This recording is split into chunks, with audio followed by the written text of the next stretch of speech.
memerangi golongan Wahabi ini pahalanya paling besar di akhir zaman. Orang yang diperangi Wahabi itu orang paling baik, yang memerangi Wahabi juga orang paling baik. Jadi wajib memerangi Wahabi, karena ajaran Wahabi ini ajaran mungkar, ajaran teruk, ajaran buruk, ajaran jelek, wajib diperangi. Ini bukan perlu saudara, ini wajib hukumnya. Karena orang itu kalau cuma Islam itu tak cukup, yang penting Islam, gak ada macam itu. Setelah berislam, karena Islam ini bermacam-macam, ada Islam yang baik, ada Islam yang tak baik. Kita ini wajib mengikuti Islam yang baik, dan tak bagi kita ini tak boleh mengikuti Islam yang tak baik. Wahabi itu Islam yang tak baik. Kita wajib mengikuti Islam Ahlus Sunnah wal Jamaah. Jadi memerangi Wahabi ini pahalanya paling besar di akhir zaman. Karena mereka ini ajaran penipu. Jadi wajib.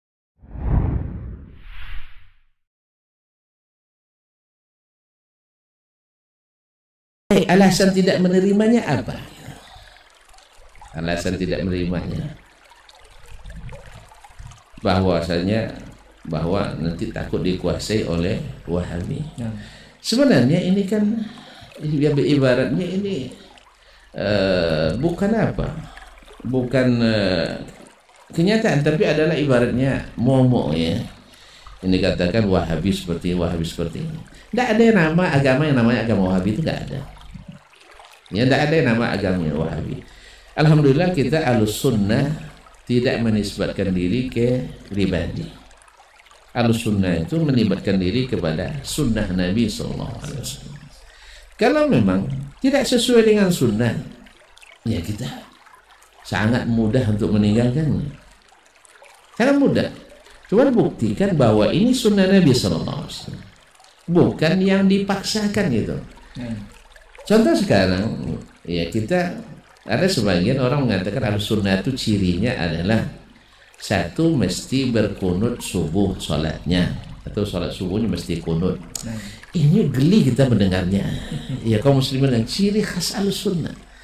Ahlus Sunnah itu, orang Ahlus Sunnah ini keyakinan, manhaj, bukan amaliyah. Amaliyah itu mazhab nanti perginya, bukan ke aliran. Jadi Ahlus Sunnah itu bukan karena nanti apa namanya kunut subuhnya mesti kunut gitu ya. Nah ini kan masih debatable di antara mazhab.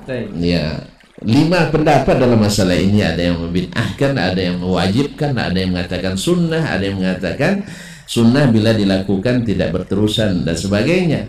Dan ada yang mengatakan syar'i bila nazilah. Dan ada 5 pendapat masalah ini. Kita maklum semua itu. Jelaskan dengan hujjah, jangan memaksa. Ini kalau seperti ini nanti kaum muslimin ini pecah umat jadinya.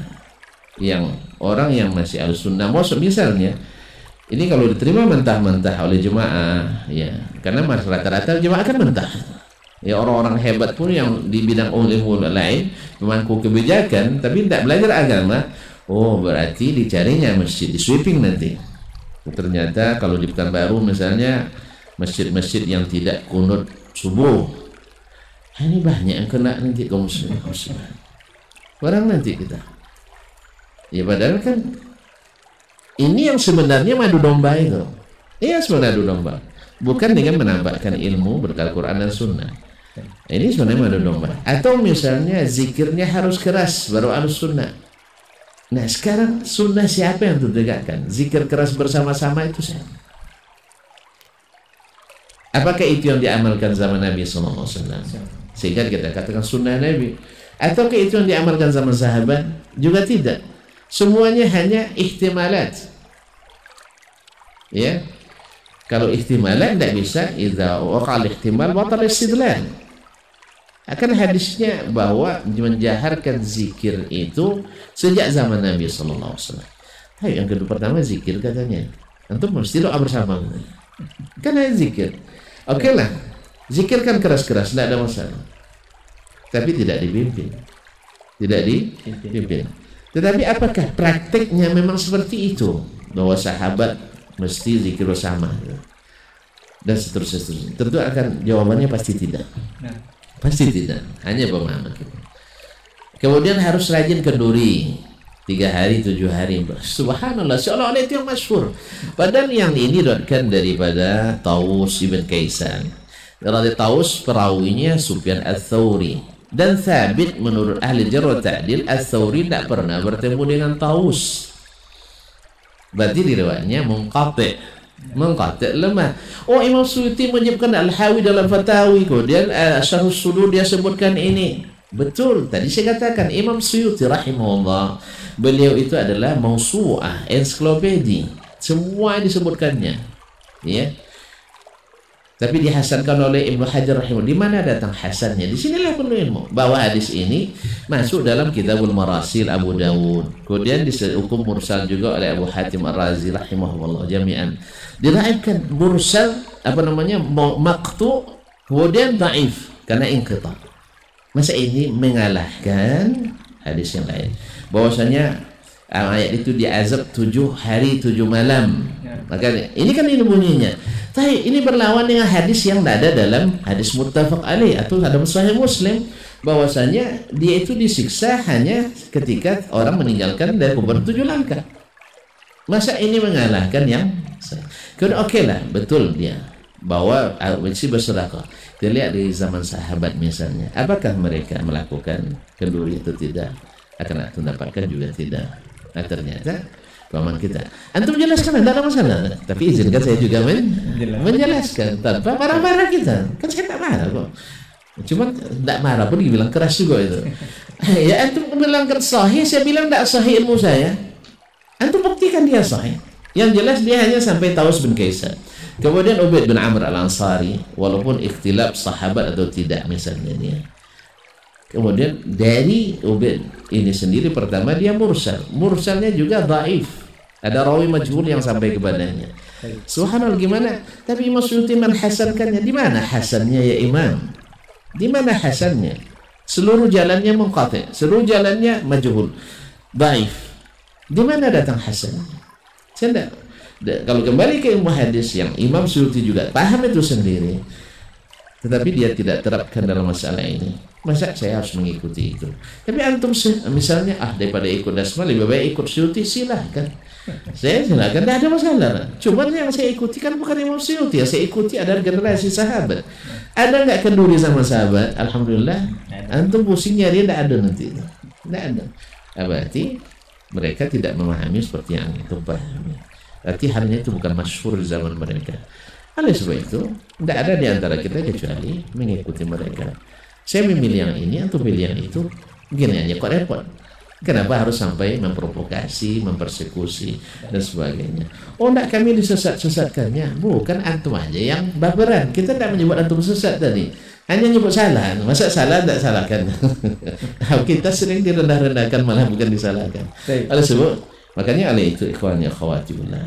Jadi sampaikan ilmu dengan damai. Dan ini semuanya kan ada dalam kita. Dan kita. Antum belajar pondok, kita juga belajar pondok.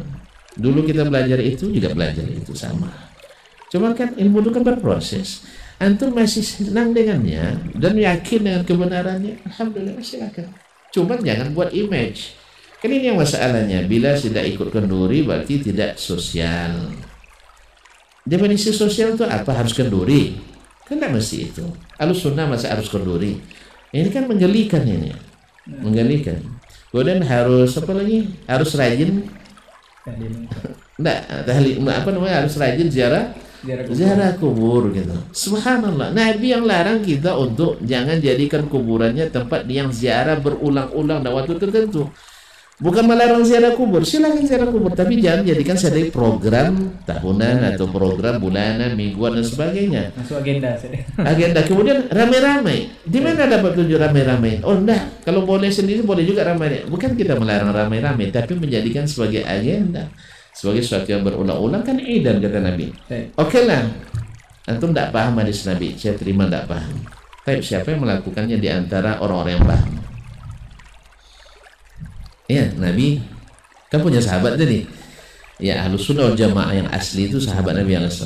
Siapa yang memahami? Saya tidak paham hadis. Sahabat paham tidak hadis itu? Paham. Kalau dia paham, ada nggak mereka malah jadikannya destinasi wisata? Alhamdulillah tidak.